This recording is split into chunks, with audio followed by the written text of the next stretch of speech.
Venecia es una ciudad que no debería haber existido. Con sus más de 100 islas, innumerables puentes y sus casi 200 canales construidos en medio de un gigantesco pantano, la Serenísima es el reflejo de la audacia de los seres humanos y de su capacidad para domar la naturaleza. Hay muchas ciudades hermosas en el mundo. Y luego está Venecia. Es única. Cada año, alrededor de 30 millones de turistas admiran los edificios del Gran Canal, auténticas superestructuras que fueron construidas con unas técnicas únicas en el mundo. La Serenísima parece flotar en el agua, porque en realidad Venecia es un bosque al revés. Levantada sobre 10 millones de pilotes de madera clavados en el barro, desafía todas las leyes de la arquitectura. Pero el ser humano ha modificado la laguna con la industrialización, el hundimiento del terreno y el aumento de lanchas motoras. El siglo XX ha puesto en peligro a la ciudad de los Dux.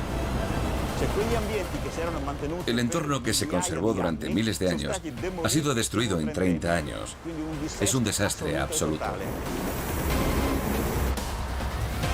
Debido al calentamiento global y al aumento del nivel del mar, Venecia se hunde cada vez más. Algunos creen que la ciudad de los Dux desaparecerá en cualquier momento. Venecia acabará sumergida, todo el mundo lo sabe. Así que para salvarla han surgido algunas ideas increíbles, como el proyecto Mose, un sistema de presas que sirve para bloquear la marea alta que amenaza con hundir la ciudad.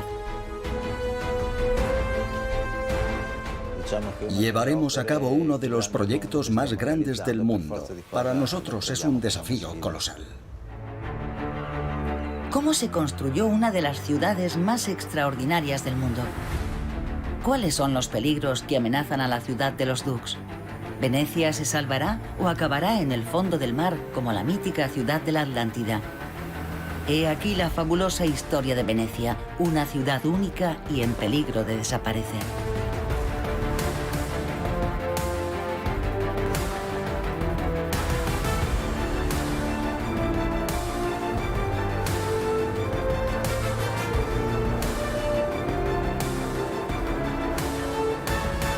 Ciudades bajo amenaza. Salvar Venecia.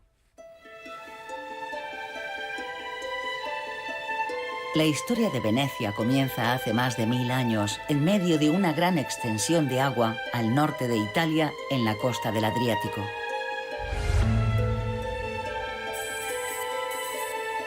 La laguna mide unos 50 kilómetros de largo por 10 de ancho. Está formada por agua salobre, arena y barro. El fondo es poco profundo y lo atraviesan innumerables canales. En definitiva, es un terreno hostil para la vida humana que no interesa a mucha gente.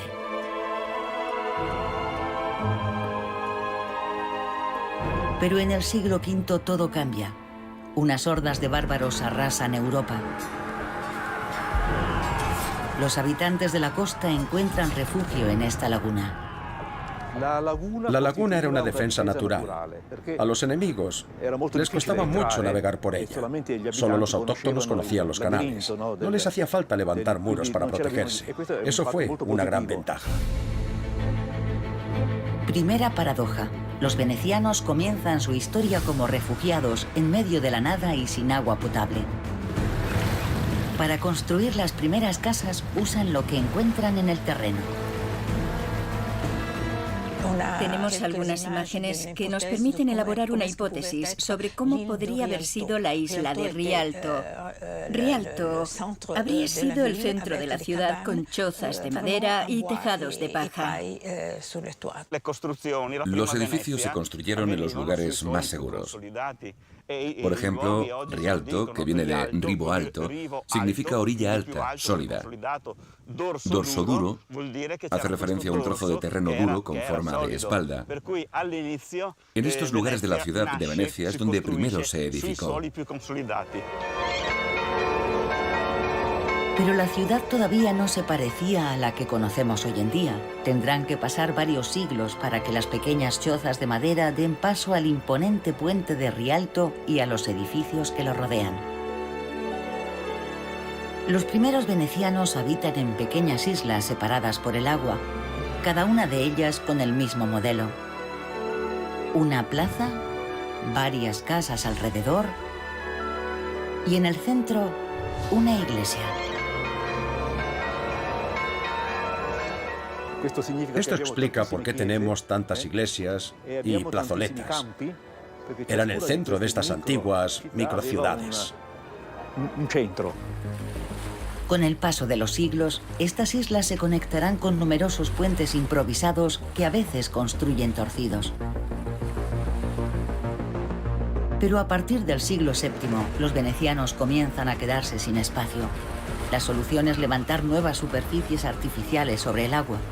Pero construir sobre el fondo de la laguna no es sencillo. Dicho fondo está compuesto de sedimentos, lodo y lo atraviesan muchas corrientes. Es decir, es un terreno en constante movimiento. Desde un punto de vista geológico, estamos en un entorno situado entre el mar y la tierra. Los elementos no son continuos. Los ríos traen arena del continente que forma un determinado tipo de suelo. En las partes donde hay juncos, el suelo hecho de turba tiene una densidad diferente. Venecia surgió sobre esta variedad de estratos geológicos de diversa naturaleza y solidez, y eso creaba problemas. Cuando hoy vemos un campanario torcido, significa que descansa sobre diferentes estratos de distinta solidez. Por eso, esta construcción se inclina.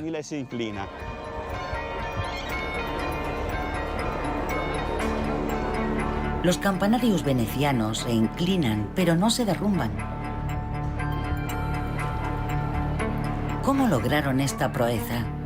¿Cómo consiguieron reforzar el suelo? El secreto de la construcción son unos meros pilotes de madera. Hay cientos de miles clavados en el fondo de la laguna. Y debajo de la arena, los constructores descubren una capa de arcilla llamada caranto. Se encuentra a una profundidad de entre 3 y 8 metros por debajo del nivel del agua. Los pilotes tienen que llegar hasta ahí y hundirse en ella para estabilizar el terreno.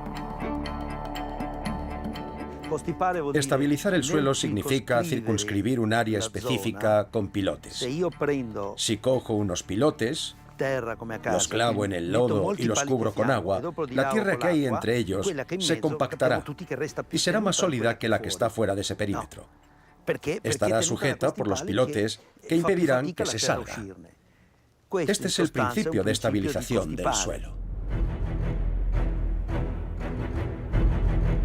Usando estos pilotes de madera, los venecianos crean superficies artificiales que permiten la expansión de la ciudad.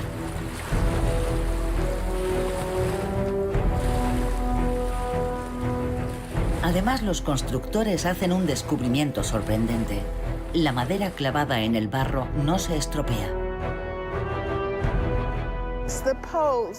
Los pilotes de madera se conservan muy bien en el lodo porque están en un entorno sin oxígeno. De esta manera, los microbios y las bacterias que podrían hacer peligrar la madera no llegan hasta ella.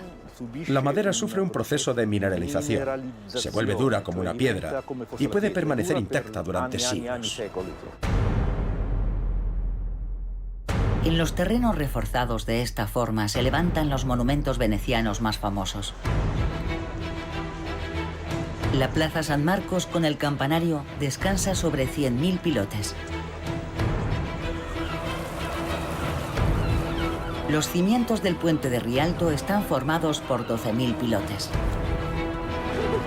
Y lo que es aún más impresionante, la imponente Basílica de Santa María de la Salud, hecha de piedra y mármol, se sustenta sobre más de 1 millón de pilotes. Son unos números vertiginosos.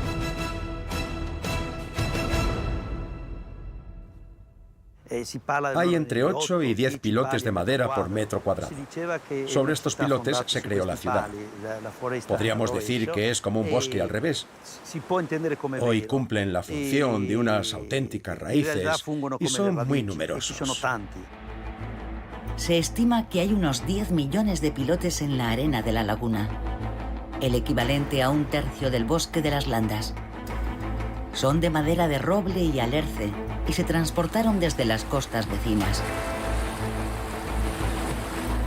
Para estabilizar el terreno y soportar el peso de los edificios, los venecianos no escatimaron en medios. Un estudio demuestra que la mitad del presupuesto de un edificio va destinada a los cimientos. Esto significa que la parte sumergida cuesta lo mismo que la parte no sumergida. Centenares de edificios descansan sobre estos singulares cimientos. Estas construcciones son auténticas superestructuras de antaño. Para mantener estos edificios en un entorno inestable y en movimiento, los constructores hacen gala de todo su ingenio. El reto es triple: proteger los edificios del agua salada de las mareas, con estructuras lo más ligeras posible sobre un terreno arenoso y tener en cuenta el movimiento del fondo de la laguna. La brillante idea con la que dieron fue la siguiente. Encima de los pilotes, los arquitectos venecianos colocaron una primera capa de madera para unificar el terreno. A continuación, varias capas de ladrillos y sobre estos una piedra blanca especial importada de las costas dálmatas, la piedra de Istria. Es la primera muralla contra el movimiento de las mareas. Esta piedra es la interfaz entre el agua y el aire. Es muy resistente al agua salada porque es impermeable. Resistente e impermeable, la piedra de Istria es un auténtico cinturón de seguridad. Soporta fácilmente el vaivén del agua salada. Su espesor se calcula en función de la altura de las mareas y así se evita que el agua alcance los muros de carga hechos de ladrillo y más ligeros. La norma en aquella época era no superar los 3 pisos.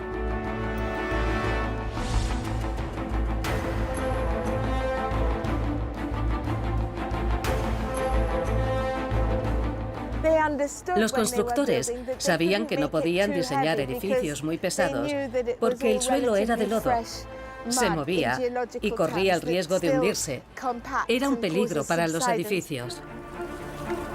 Esbeltas columnas y grandes ventanales. La preocupación por el peso inspira a los arquitectos con un estilo único, elegante y con tracerías, el estilo típico veneciano.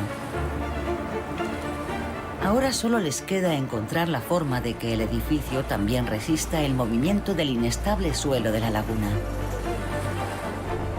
Los movimientos del agua y de la tierra son variables, por lo que los edificios no tienen que ser rígidos. Para ello, los venecianos se las ingenian usando los materiales que tienen a su disposición, principalmente cal. Esta servirá para ensamblar los ladrillos de los muros. La ventaja es que actúa igual que el cemento y mantiene su elasticidad. La cal era probablemente el material más importante. Tiene una gran capacidad de adaptación. No es como el cemento rígido, es un material amoldable. Su objetivo era construir lo que tenían en mente, pero que fuese capaz de transformarse con el tiempo. Segundo ejemplo de flexibilidad: las separaciones entre los pisos. Están hechas de madera, un material flexible capaz de transformarse. Para garantizar la flexibilidad de paredes y suelos, los constructores tienen otra ingeniosa idea. Las vigas estaban apoyadas en las paredes, pero de tal manera que podían moverse. Flexibles, elásticos y adaptables, los edificios venecianos son como un organismo vivo que se deforma de acuerdo con el inestable suelo.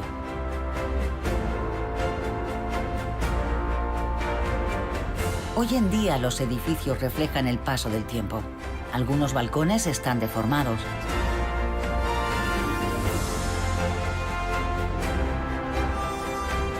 Y a veces aparecen grietas dentro de los mismos. Se han hundido un poco. Las fachadas se han deformado y se han inclinado ligeramente. Pero nunca se ha derrumbado ningún edificio de Venecia. Los ingenieros venecianos diseñaron los edificios tan bien que incluso absorben el impacto de los terremotos que son frecuentes en esta región. Recuerdo que mi suegro me contó que hubo un terremoto en Friuli en los años 70 y en Venecia se notó un temblor muy fuerte. En nuestra residencia hay unas ventanas arqueadas de 4 o 5 metros de alto con unas vidrieras. Me dijo que las ventanas se movían como las velas de un barco y luego volvían a su sitio. Ninguna de ellas se quebró ni se cayó. En el patio de los edificios hay un pozo. Los arquitectos venecianos, muy listos, resolvieron el problema del agua dulce gracias a la invención de un sofisticado sistema de recolección de agua de lluvia.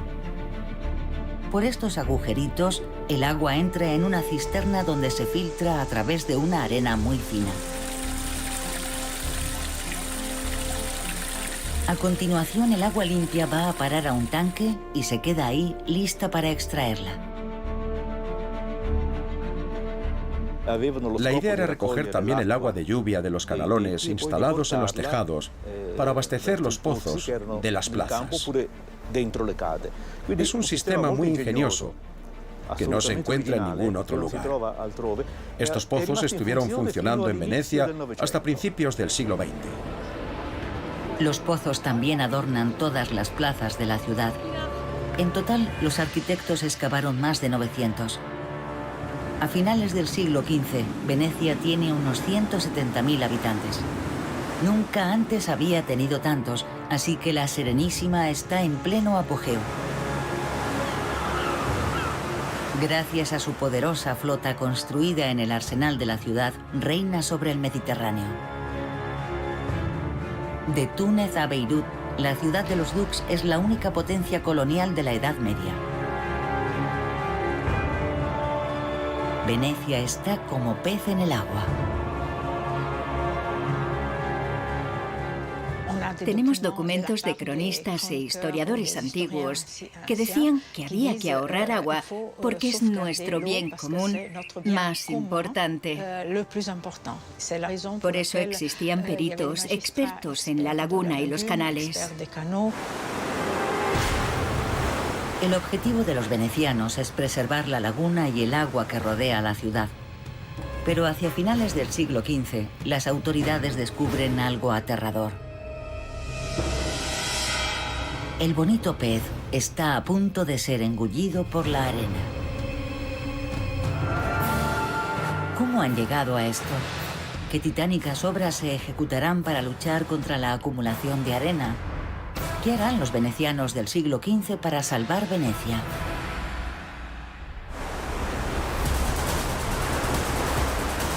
El peligro procede de los ríos que desembocan en la laguna. En sus aguas transportan sedimentos continuamente que comienzan a llenarla.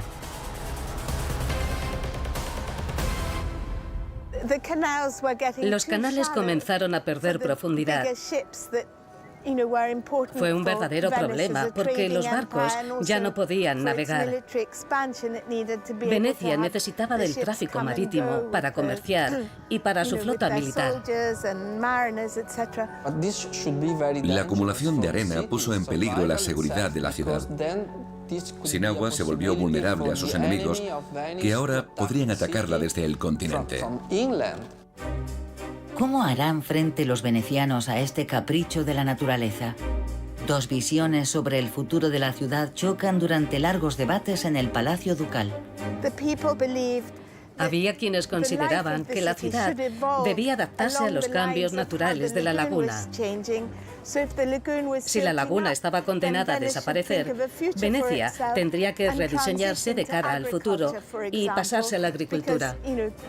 Ya sabíamos cultivar arroz y maíz. Y luego estaban los que decían que no. Somos muy buenos navegantes y debemos seguir haciendo lo que mejor se nos da. Debemos encontrar una manera de evitar que la laguna de Venecia se llene de sedimentos. Al final, los entusiastas del agua ganan. La idea de transformar el Gran Canal en un campo de maíz les resulta insoportable. Hay que ahorrar agua a toda costa. Para ello se les ocurre una idea descabellada. desviar los ríos Sile y Brenta para que descarguen sus sedimentos fuera de la laguna. Llevarán a cabo una gran hazaña: excavar decenas de kilómetros de nuevos canales con los medios del siglo XV. Una obra gigantesca que dura 100 años.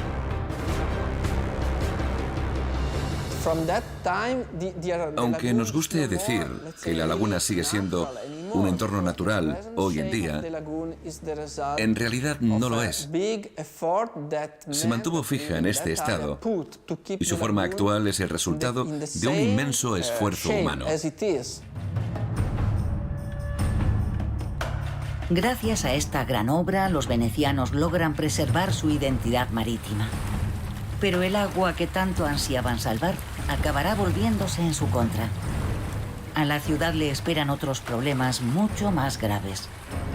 El hundimiento del fondo de la laguna por un lado y el aumento del nivel del mar por otro forman una combinación peligrosa. ¿Cómo enfrentarán esta nueva amenaza?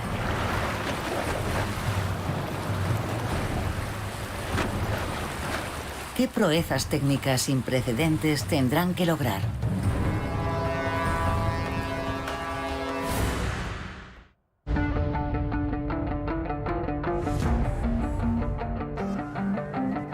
En la actualidad, la Serenísima todavía se alza orgullosa sobre el agua. Pero la laguna ha cambiado mucho. Coches, trenes e incluso aviones se suman al tráfico marítimo que se ha multiplicado por 10. En el horizonte, varias fábricas, una refinería, una central eléctrica y un astillero. En el siglo XX, Venecia se moderniza. Y la laguna paga un precio muy alto. Estamos presenciando la desecación de grandes áreas de la laguna para poder construir zonas industriales, como el puerto de Marghera, por ejemplo. La desecación es el resultado de la eliminación del universo acuático. Construidos a partir de 1917, la zona industrial, las carreteras y el aeropuerto ocupan una 10ª parte del espacio de la laguna. Pero eso no es todo.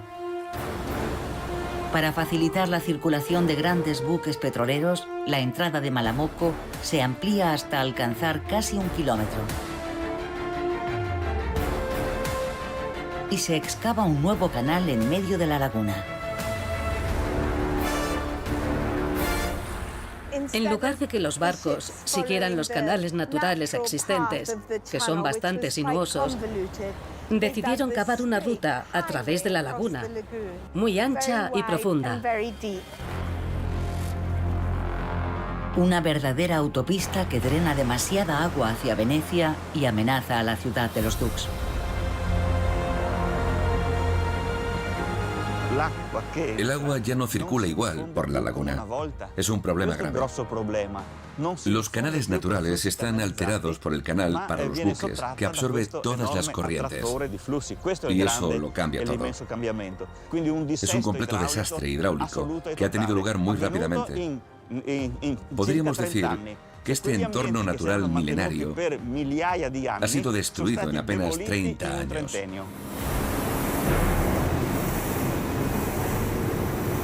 Y todavía hay más. Para satisfacer las necesidades de la industria, se excavan 8.000 pozos para bombear agua desde el nivel freático que se encuentra justo debajo de los cimientos de Venecia. En la década de 1950 se extraen hasta 40.000 metros cúbicos de agua al día. El bombeo reduce la presión en las capas de arena. Cuando la presión decrece, en un suelo tan particular y frágil como el de Venecia, los estratos geológicos se compactan. Y como resultado de este proceso, el suelo se hunde. Venecia se hunde 13 centímetros en solo 30 años. La laguna atacada les pagará con la misma moneda a los venecianos. La ciudad es la que sufrirá las consecuencias.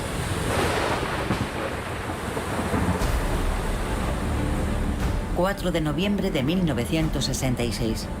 Una marea alta y muy fuerte hace que el agua se eleve casi 2 metros sobre el nivel del mar. Es la peor inundación que han experimentado los venecianos.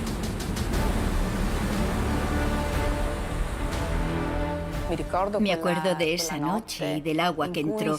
Normalmente entra en la ciudad durante 6 horas y luego sale.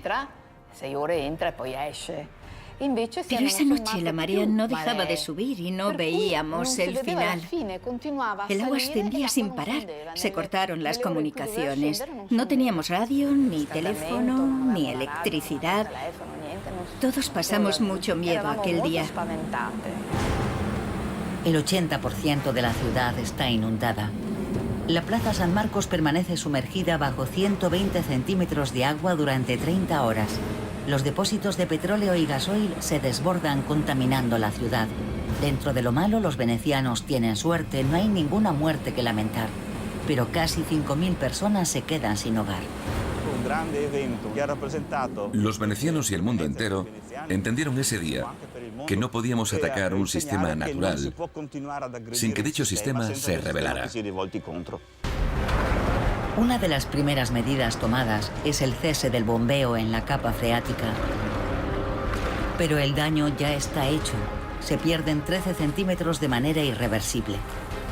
A esto se suma una nueva amenaza, el calentamiento global y el aumento del nivel del mar, que ha provocado que el agua suba 10 centímetros en los canales. En total, Venecia ha perdido 23 centímetros. Esto se aprecia en las fachadas. La zona más expuesta a este problema es la zona que hoy vemos verde. Marca el ir y venir de las mareas. Las mareas altas no son las que más daño hacen a la ciudad, sino las mareas de todos los días. El agua entra y sale sin parar todo el tiempo. Hoy en día, con cada marea, el agua salada cubre los muros de ladrillo. Un cambio que pone en tela de juicio las precauciones de los arquitectos del pasado. La piedra de Istria, el cimiento impermeable de los edificios, ha perdido su utilidad como cinturón de seguridad. El agua entra en contacto directo con los ladrillos, que son muy permeables. Cuando se evapora, la sal se queda dentro de los ladrillos y se cristaliza. Al cristalizarse, multiplica su volumen por 12. Y esos cristales de sal hacen que el ladrillo reviente lentamente. El agua salada también ataca las juntas de cal. En consecuencia, los ladrillos se caen y toda la estructura se debilita. Para reforzarlos, estas barreras de hierro abundan en los canales de la ciudad. Los gastos de restauración corren por cuenta de los propietarios, pero el ayuntamiento no puede obligarlos a hacerlo. En la actualidad, 1/3 de los edificios venecianos están dañados y requieren de una renovación.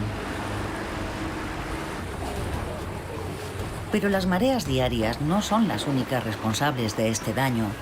El verdadero problema son las lanchas motoras. Sus movimientos crean olas adicionales en la superficie y, sobre todo, en el fondo. El tránsito de las lanchas es muy perjudicial para los muros. Con las hélices mueven aún más el agua, lo que provoca la erosión de los muros.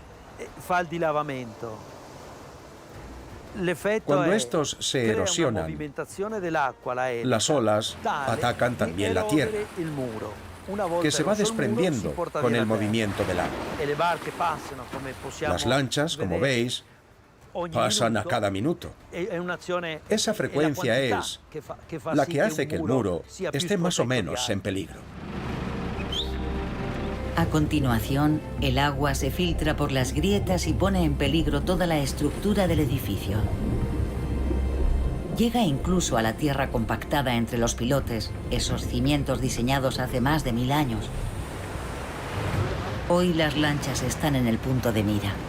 Para reducir el daño, la ciudad de Venecia impone un límite de velocidad de 5 km por hora a los vaporetti que circulan por los canales. Además, hay enormes cruceros que entran en la laguna a diario y traen consigo a muchísimos turistas. Estos grandes transatlánticos mueven enormes masas de agua. Es el principio de Arquímedes. El agua, que representa el equivalente al volumen del barco, tiene que ir a alguna parte. Va a parar a los canales, que se inundan una y otra vez. Es como una marea extra. Pero en lugar de llegar lentamente a la ciudad cada 6 horas, como suele ocurrir, estos movimientos de agua duran solo unos minutos o incluso unos segundos. Esto pone en peligro los cimientos de los edificios. Entre el hundimiento del suelo, la subida del nivel del mar y las olas provocadas por los barcos, Venecia está amenazada por todos lados.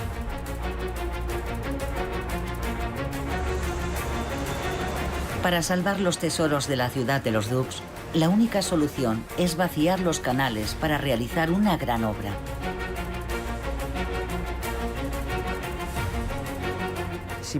Estamos trabajando en tramos de unos 50 metros de canal seco, no más.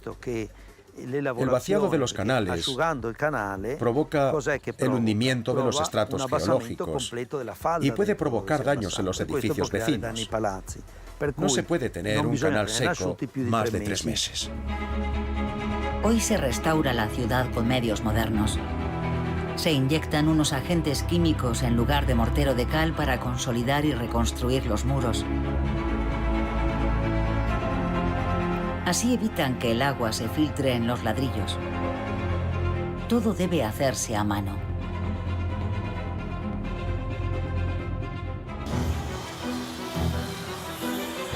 Incluso la restauración de los barrotes de este pequeño y antiguo puente adquiere de repente una importancia inesperada. ¿Qué tienes previsto? ¿Qué es lo que vas a hacer? Creo que tendremos que hacer un molde para copiar el modelo exacto y que un especialista lo recree. Muy bien. Estupendo. Hay que rehacerlo todo de manera idéntica. Incluso las construcciones más pequeñas como esta. Venecia lo exige así. Para elaborar una réplica exacta, hay que contactar con un especialista que la hará a mano según los métodos tradicionales. No existen máquinas diseñadas específicamente para lo que requiere Venecia. Por eso las reformas son más caras que en otros lugares. A día de hoy, la ciudad dispone de solo 2 millones de euros al año para mantener sus edificios, cuando realmente harían falta 13 millones.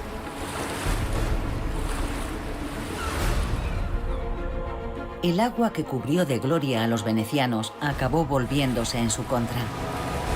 Hoy, 1/3 de las plantas bajas de la ciudad se han vuelto inhabitables y las inundaciones, las llamadas aguas altas, son cada vez más frecuentes. Durante los últimos 50 años, Venecia ha tenido que lidiar con inundaciones cada vez más frecuentes. Anteriormente, la ciudad experimentaba una inundación cada 10 años, pero hoy en día la frecuencia ha aumentado considerablemente. Hay unas 4 o 5 al año. Una cifra que probablemente se revisará al alza debido al calentamiento global que está elevando inexorablemente el nivel del mar. Venecia acabará sumergida, todo el mundo lo sabe. No es que lo diga yo, es que lo dicen los expertos en temas marítimos y climáticos. De aquí a finales de siglo, el nivel del mar podría subir unos 20, 40, 50 o incluso 60 centímetros. La idea de un hundimiento real de la ciudad de los Dux ya no parece algo imaginario. ¿Cómo se puede evitar que Venecia acabe en el fondo del mar como la mítica ciudad de la Atlántida? El ingenio veneciano volverá a demostrar su valía con un proyecto faraónico.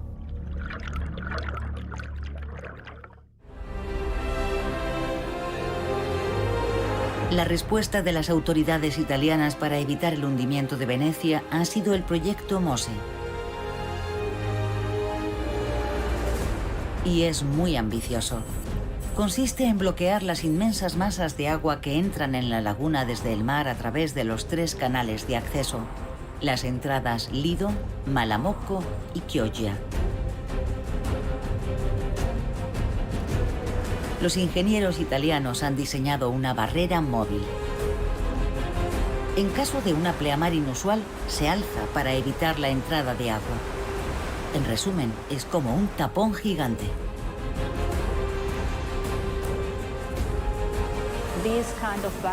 Este proyecto de barrera móvil es único en el mundo. Está adaptado a las particularidades de la ciudad. Venecia es una ciudad sin igual, que necesita una solución excepcional. En la base de este sistema se sitúan unos gigantescos bloques de 25.000 toneladas cada uno y del tamaño de un edificio de 7 pisos. Se colocaron en el fondo de los canales mediante un sistema hecho a medida. Estos colosos de hormigón forman la base de la barrera móvil. El proyecto Mose, iniciado en 2003, se encuentra en su fase final de implementación. En la entrada de Malamocco todavía hay que instalar una veintena de puertas. Alberto forma parte del equipo técnico. Estas son las siguientes puertas que colocaremos en el fondo del mar. Colosos de acero que pesan más de 330 toneladas. Sus dimensiones son titánicas, 28 metros de largo, 20 de ancho y 4 de grosor de media. Cada una de estas puertas está calibrada y adaptada al fondo marino. Las puertas de Malamocco son más largas porque el lecho marino es más profundo, tiene 14 metros. En Chioggia tiene solo 12 metros de profundidad.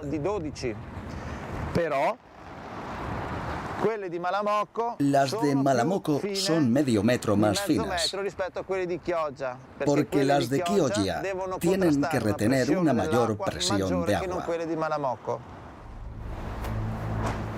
Cuando entra en una de estas puertas gigantes, es como si entrara en la bodega de un barco.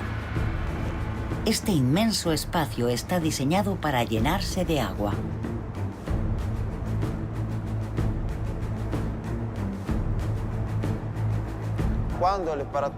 Cuando las puertas están en reposo, todo este espacio se llena de agua. Estas 4 tuberías rojas impulsan el aire desde los compresores del área técnica en la parte trasera de la puerta. Sirve para darle un primer impulso y hacer que se levante. A continuación le inyectamos más y más aire. La presión del aire que introducen en las tuberías expulsa el agua que sale por las aberturas destinadas para ello. Entonces la puerta se alza y frena la marea. Si tenemos una marea de 1,20 m, la barrera se llenará con menos de 1/3 de aire. Si tenemos que parar una inundación de 1,60 m o incluso de 3 metros, como tenemos previsto, la puerta se llenará con 2/3 de aire. El trabajo de todo el equipo es instalar estas puertas en los bloques. Controlada de cerca por varias cámaras y un sistema GPS, la colosal puerta de acero desciende a más de 10 metros de profundidad, llenándose gradualmente de agua. Las bisagras tienen que encajar al milímetro para fijar la puerta de forma permanente. Pasan 6 horas muy concentrados y en tensión. Cada puerta que colocan es una hazaña. El equipo no tiene margen de error. En total, 78 puertas terminarán en el fondo del mar. El sistema ha sido diseñado para hacer frente a las crecidas de más de 3 metros, es decir, 1 metro por encima de la excepcional crecida de 1966. Hemos tenido en cuenta el peor escenario posible respecto al aumento del nivel del mar, es decir, que suba 60 centímetros. Una vez finalizada la obra, las barreras estarán vigiladas las 24 horas del día por unos 50 técnicos. Trabajarán en las galerías de servicio instaladas bajo el agua en los bloques.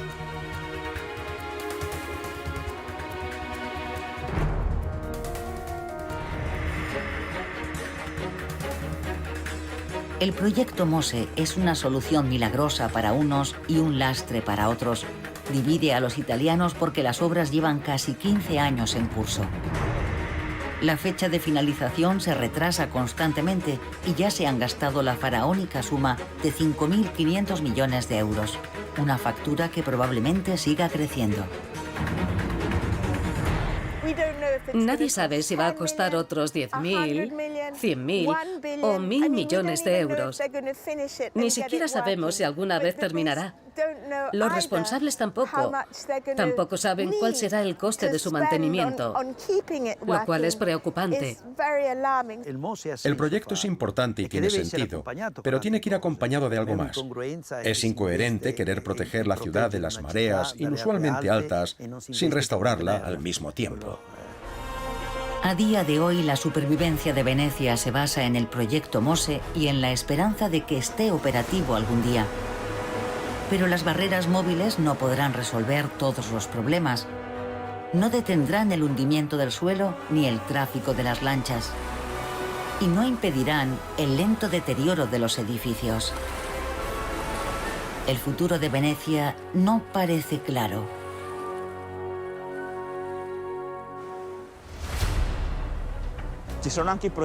Hay gente que incluso sugiere separar Venecia de la laguna. Para mí esa es una medida demasiado radical. Pero bueno, adelante. Separemos Venecia de la laguna. Hagamos de la ciudad un bonito museo, un monumento. Metámosla en una campana de cristal, echemos a los venecianos y problema resuelto. Pero afortunadamente la imaginación de los venecianos no tiene límites a la hora de salvar su ciudad. Su última idea ha sido volver a elevar el suelo de la laguna para subir el nivel de la ciudad. Un proyecto que parece una locura y ha sido diseñado por unos investigadores de la prestigiosa Universidad de Padua. Planeamos instalar entre 10 y 12 pozos por toda Venecia, formando un círculo con un diámetro de 10 kilómetros.